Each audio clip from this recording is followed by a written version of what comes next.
humans don't live that long to continue the pain-pleasure cycle.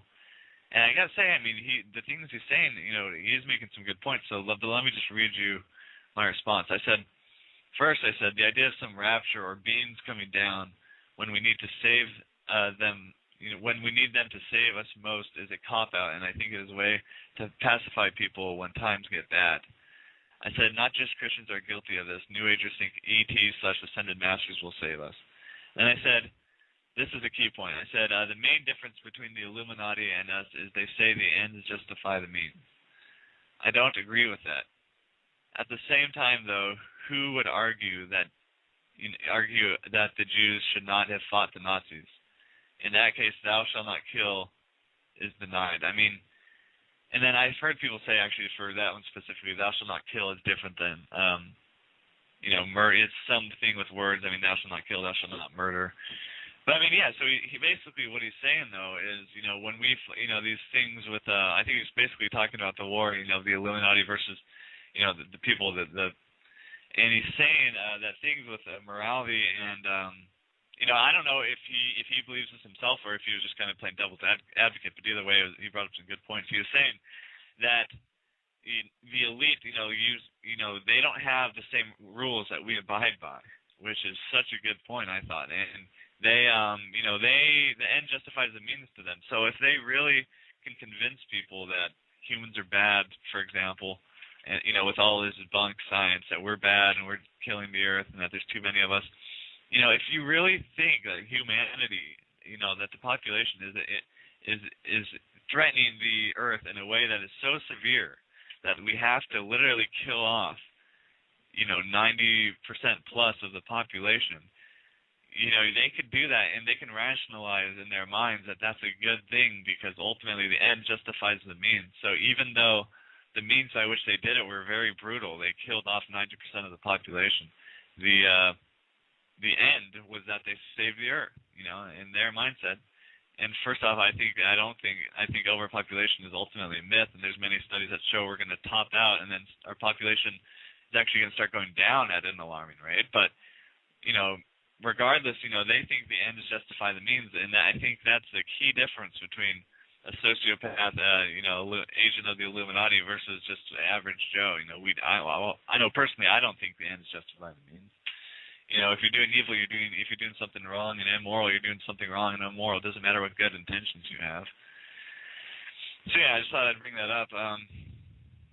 Let me just put out the call out number again. It's area code 347-327-9278. And someone said eugenics makes me sick in the chat room. If you're listening in the archives, I'm just going into there because I want to see what they had to say. So yeah, overpopulation is a total myth. And it's just eugenics makes me sick. And then it's all a lie. They've got to.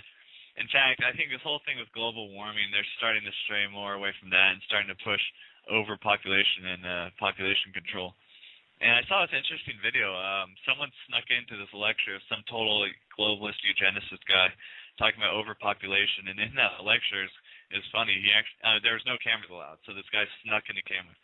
And he was just talking about, humans are bad if we don't kill off or do some serious draconian birth control things, we're all screwed. Blah blah blah. Same stuff you hear all the time. These people just absolutely hate human life and hate themselves ultimately. But one thing he said in that, which I think is so key to understand, is he said never ever ever use the term population control. He just stressed that. He said never. You always sugarcoat your language, and that is so true. So they'll always they use language as a weapon basically. And this is some stuff actually hit on in 1984 as far as either just manipulating language for their own ends, and I just think that's absolutely incredible.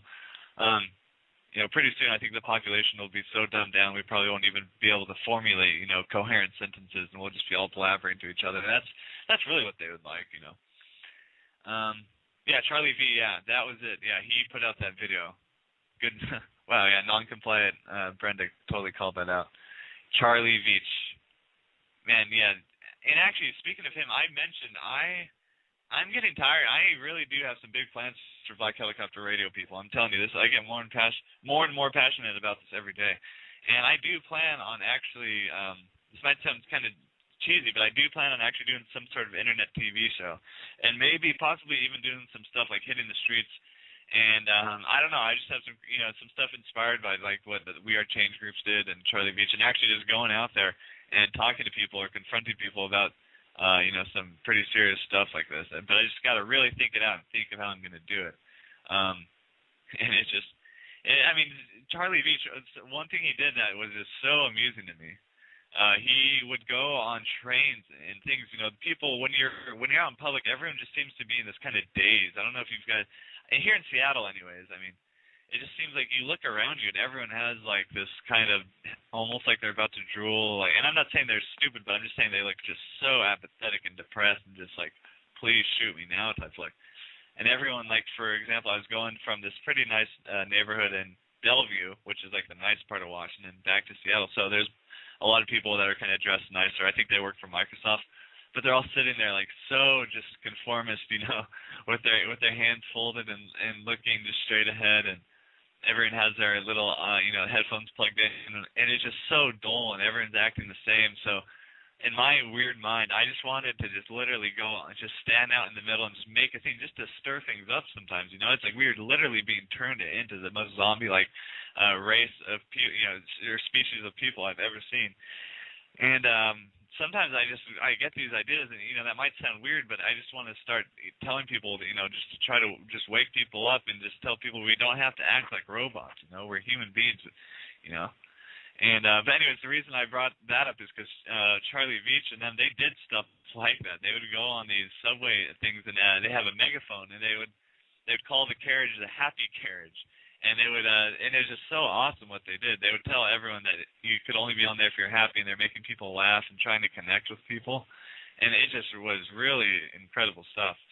So yeah, that was just a huge tangent, but I just thought that was just absolutely awesome that he did that. So yeah, you guys, let me just go back into my whole thing with all this. So the mindset of the elite. I mean, you just know that these people, I've been watching stuff about the bailout scam that happened that I'm sure all of you know about, where they completely looted us to a degree that is disgusting. They held the economy hostage and just, for their gambling. That's basically what Wall Street is, just like a big casino. For their mistakes they made in doing this high risk things, the American people had to bail them out, and we're going to be totally enslaved by debt. But and you just try to think of these people who are just so corrupt. Goldman Sachs, the head of Goldman Sachs, I think was Paulson, I believe, and then he ends up being the Secretary of the Treasury, I think, or he had some position high up. But anyways, this revolving door between big business and big government is absolutely disgusting. But you just try to really think about these people. I mean, like someone like Karl Rove or Dick Cheney. I mean, literally, it's hard to think of them as being human. That might sound extreme, but I mean, sometimes you think, man, maybe David Icke and people where they say they're reptilians, maybe they're onto something with that. Who knows? I mean, it's just. But I think, I don't think they're necessarily reptilians, But I think what it is they just have such warped minds. I mean, they think might is right. They are the most hardcore, vicious people out there, and that's who in the world right now, the system we have, that's who's rewarded, is the people, the most ruthless, the most cunning, and just the most hardcore, just people. They say nice guys finish last. They say only the strong survive. Well, you know what? There's more important things in this world than just having a lot of money and being successful. There is still, I hope it's still there. I would like to think there is still such thing that we call integrity and honor, and empathy and compassion. And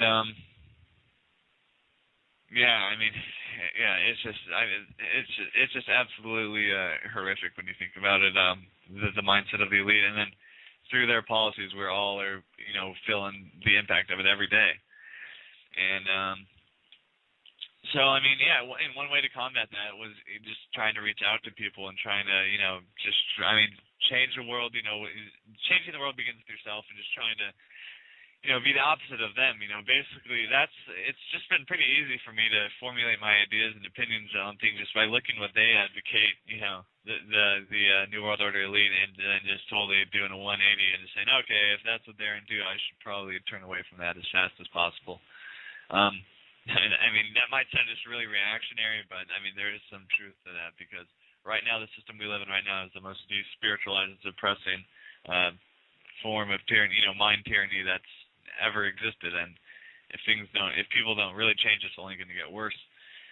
So let me just go back into some of the things I was talking about as far as the mindset of the elite, and just the way that they have us totally imprisoned by them. I already hit on the financial system a lot, but I think it's important to note that our minds, we're governed, and our minds are molded, and our tastes are formed, our ideas are suggested very much by people that we never see, meaning the social engineers have just done quite a number on the human race, haven't they? They've, just tried to turn people into the most materialistic, just dumbed down, just apathetic, hedonistic, pleasure-seeking people, and I just think that's really sad.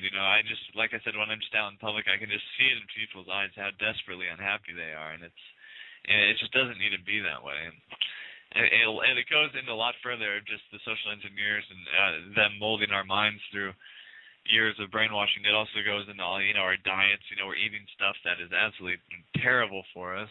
So obviously we're not going to feel good physically.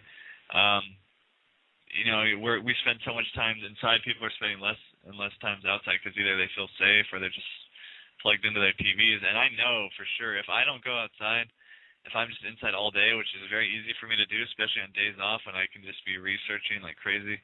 It's just so amazing. Sunlight is so important, isn't it? It's kind of crazy to think of that literally we need sun. And that might sound like, yeah, no, obviously, Ed, but if you think about it, how many people, let's see, they wake up at around 8 in the morning to get to their 9 o'clock job. They work, from 9 to 6 or whatever it is once they get there, inside an office all day. And depending on where and when they get home, if they stay late, by the time they get home, there's probably going to be very little sun, and the sun's about to go out. But chances are, even if the sun is out, someone's just going to go home from their job and just sit down and watch TV. So then it's like we're literally depriving ourselves of one of the most essential and basic things, sunlight. It's like, to someone who knows this, maybe like the American Indians and stuff, it's like, well, yeah, we know this, we know why.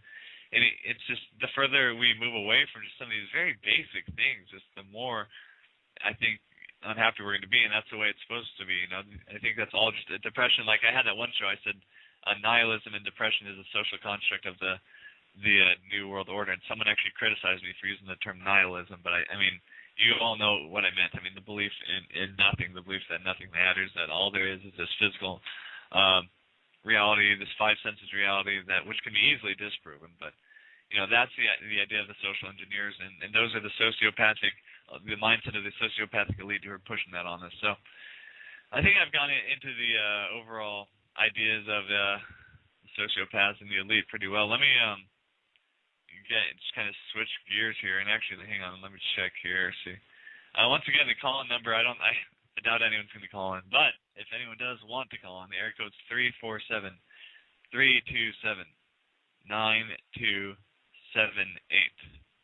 Area code 347-327-9278. So, let me just go here. And so, like I said, I've been looking into the history of the Illuminati and stuff, and the conspiratorial view of history, which my next show tomorrow is going to be on, which I have a bunch of stuff planned for that. And it's so incredible, people. I just wish I could put into words the fact of how real all this is, and this is not just some crazy fantasy that people they like to call us crazy conspiracy theorists. This is it. It's so real I can't even begin to put into words. The evidence for it is overwhelming, and it's just when the most of the media gets controlled by around six corporations, people are obviously getting a very skewed look at reality. Let me go actually here. Yeah, this will be interesting. I have a bunch of these quotes I've saved of just people between the Illuminati and us is they say the ends justify the means. I don't agree with that. At the same time, though, who would argue that the Jews should not have fought the Nazis? In that case, thou shalt not kill is denied. I mean, and then I've heard people say actually for that one specifically, thou shalt not kill is different than murder. It's something with words. I mean, thou shalt not kill, thou shalt not murder. But I mean, yeah. So he basically what he's saying though is, when we, these things with, I think he's basically talking about the war. Humans don't live that long to continue the pain pleasure cycle. And I gotta say, I mean, the things he's saying, he's making some good points. So let me just read you my response. First I said the idea of some rapture or beings coming down when we need to save them. When we need them to save us most is a cop-out, and I think it is a way to pacify people when times get bad. I said not just Christians are guilty of this. New Agers think ET/ascended masters will save us. And I said, this is a key point. I said the main difference between, in their mindset, and first off, I think overpopulation is ultimately a myth, and there's many studies that show we're going to top out, and then our population is actually going to start going down at an alarming rate. But, regardless, they think the ends justify the means, and I think that's the key difference between a sociopath, agent of the Illuminati versus just average Joe. I know personally, I don't think the ends justify the means. If you're doing evil, if you're doing something wrong and immoral, you're doing something wrong and immoral. It doesn't matter what good intentions you have. You're killing the earth, and that there's too many of us. If you really think that humanity, that the population is threatening the earth in a way that is so severe that we have to literally kill off 90% plus of the population, they could do that, and they can rationalize in their minds that that's a good thing because ultimately the end justifies the means. So even though the means by which they did it were very brutal, they killed off 90% of the population, the end was that they saved the earth. The Illuminati versus the people and he's saying that things with morality and I don't know if he believes this himself or if he was just kind of playing devil's advocate, but either way, he brought up some good points. He was saying that the elite, they don't have the same rules that we abide by, which is such a good point, I thought. And they, the end justifies the means to them. So if they really can convince people that humans are bad, for example, and with all this bunk science that we're bad and we're